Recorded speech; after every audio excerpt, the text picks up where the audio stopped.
C'est toujours un plaisir de vous retrouver sur Medi 1. Soyez les bienvenus dans l'invité de la rédaction. L'OIT, Organisation internationale du travail, a établi que le travail domestique était une occupation importante pour des millions de personnes, pouvant absorber jusqu'à 10% de la force de travail dans certains pays.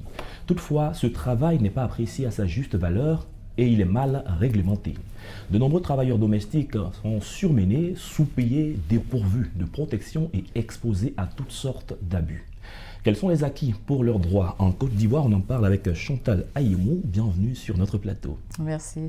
Vous êtes la présidente du RIDEF, qui est le réseau ivoirien pour la défense des droits de l'enfant et de la femme.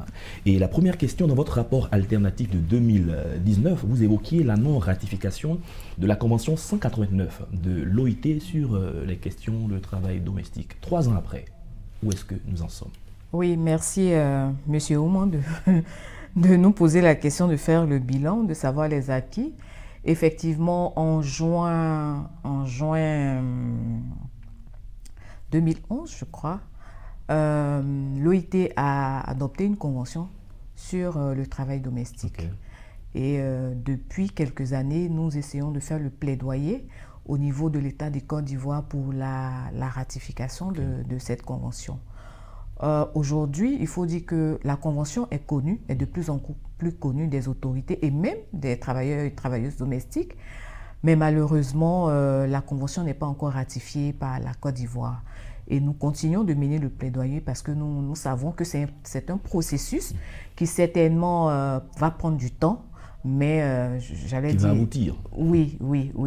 Mais nous continuons de faire tout ce qu'il faut faire en termes d'action de sensibilisation, en termes d'action de renforcement de capacités, en termes de plaidoyer auprès des autorités pour que définitivement cette convention soit ratifiée. D'accord. Parlons de la relation qui existe entre les employés domestiques et les employeurs. Dans un rapport également où vous avez fait une enquête, il y a 95% des personnes enquêtées qui travaillent plus de 8 heures par jour et 35% d'entre elles qui n'ont pas de repos. Exact. Comment ça se passe? Oui, il faut dire que le travail domestique est un travail assez spécifique. Et c'est la raison pour laquelle nous nous battons depuis quelques années pour que non seulement la convention de l'OIT soit ratifiée par la Côte d'Ivoire, mais bien plus, il faut une loi interne pour réglementer le travail domestique. Ouais. Comme vous l'évoquez, le travailleur domestique, pour la plupart, loge chez l'employeur. Donc, ne peut pas être régi par la convention collective ou bien par le code du travail que nous connaissons qui est généraliste. Voilà. Donc, le travail domestique a des domaines spécifiques sur lesquels une loi spécifique doit être prise pour pouvoir éclairer la lanterne de chacun. Ce que vous appelez une loi nationale. Une loi nationale sur le travail domestique. Par exemple, pour les travailleurs de façon générale, on sait que c'est 8 heures par jour. On sait à quelle heure on commence. Voilà, on sait à quelle heure on commence, mais pour le travailleur domestique, ce n'est pas évident. Ce n'est pas évident parce qu'il loge chez l'employeur. Il est le premier à se lever, le dernier à se coucher. Donc, on ne peut pas, même si on demande à l'employeur de lui permettre de se reposer, mais le temps de repos, c'est sûr que ça ne va même pas exister à partir du moment où il est sur le lieu de travail, elle dort sur le lieu de travail.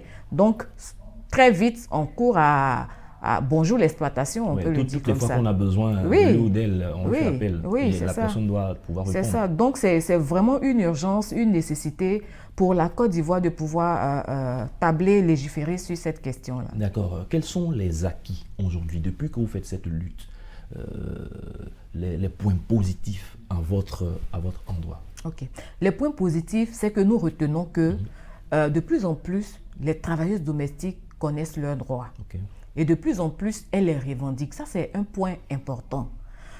C'est vrai que nous n'avons pas encore de loi, c'est vrai que la Côte d'Ivoire n'a pas encore ratifié, mais ce qui nous réjouit, c'est que ces femmes-là ou ce personnel-là a réussi à s'organiser, à se mettre en syndicat pour faire porter, pour faire entendre leur voix. Et ça, c'est très important. Elles sont écoutées. Je sais qu'à plusieurs fois, il y a des partenaires de la Côte d'Ivoire qui sont venus, qui ont cherché à rencontrer le syndicat et qui ont parlé avec le syndicat. Donc, de plus en plus, elles sont organisées et leur voix se fait entendre. Et le deuxième élément positif, c'est que, comme je l'ai dit tout à l'heure, les autorités sont plus informées sur le contenu de la convention. Et je pense qu'au niveau du BIT, il y a des actions, des démarches qui sont menées auprès de l'État de Côte d'Ivoire pour commencer déjà le processus de ratification de la Convention. Et ça, c'est une bonne nouvelle. D'accord. Alors, que vous inspire le cas de Rachel Keke, l'ancienne travailleuse domestique qui est députée en France? C'est une très bonne nouvelle. Qu'est-ce que ça vous inspire? C'est un bel exemple qui montre que nous sommes sur la bonne voie, qui montre que dans la vie, il ne faut pas être fataliste, il ne faut pas être défaitiste, il faut se fixer des objectifs et se donner les moyens de les atteindre. Et c'est ce que nous essayons de faire avec le personnel de maison. Et je pense que son exemple est une belle leçon pour tout le monde, et pour les employeurs, et pour les travailleurs et travailleuses domestiques, pour dire que c'est un travail comme tout autre. De la même manière, je suis comptable, je suis médecin, j'ai des projets. Je peux être travailleur et travailleuse domestique et avoir mes projets de vie. Et ça, c'est une très belle leçon qu'elle envoie à tout le monde entier. Parlons de la question du contrat, le contrat qui lie l'employeur à l'employé. La plupart du temps, ce n'est pas un contrat écrit, il est verbal. Et on constate bien des fois un non-respect de ce contrat. Qu'est-ce que vous enseignez en matière de connaissance des droits à ces dernières pour qu'elles puissent bien discuter leur contrat? Ok, en matière de droit, il faut dire que la loi dit qu'un contrat peut être écrit ou verbal.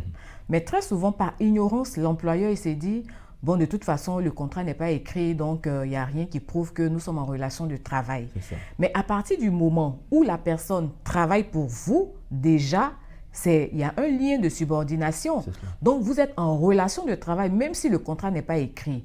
Et quand il y a un problème, et que l'inspection de travail intervient, c'est considéré comme un contrat à durée indéterminée. Donc, du coup, s'il y a des préjudices ou bien si vous devez dédommager l'employeur domestique, du coup, vous tombez dans le cadre des sanctions prévues pour le contrat à durée indéterminée. Donc, qu'il soit écrit ou non, c'est un contrat de travail. Et malheureusement, la plupart des travailleurs domestiques, ne sachant pas cela, ne connaissant pas leurs droits, quand on leur dit un matin, prends ton bagage et va-t'en, elles prennent le sachet et elles s'en vont sans rien. Et donc, le travail que nous faisons, comme je l'ai dit, c'est de les emmener à connaître leurs droits. C'est de les emmener à revendiquer leurs droits, à faire respecter leurs droits. Et je pense que c'est un travail qui se fait avec le syndicat.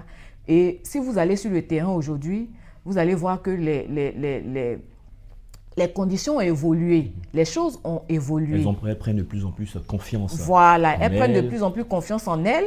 Elles savent ce qu'elles veulent. Elles savent qu'elles ont de l'importance dans la vie même de la nation, dans la vie de la famille.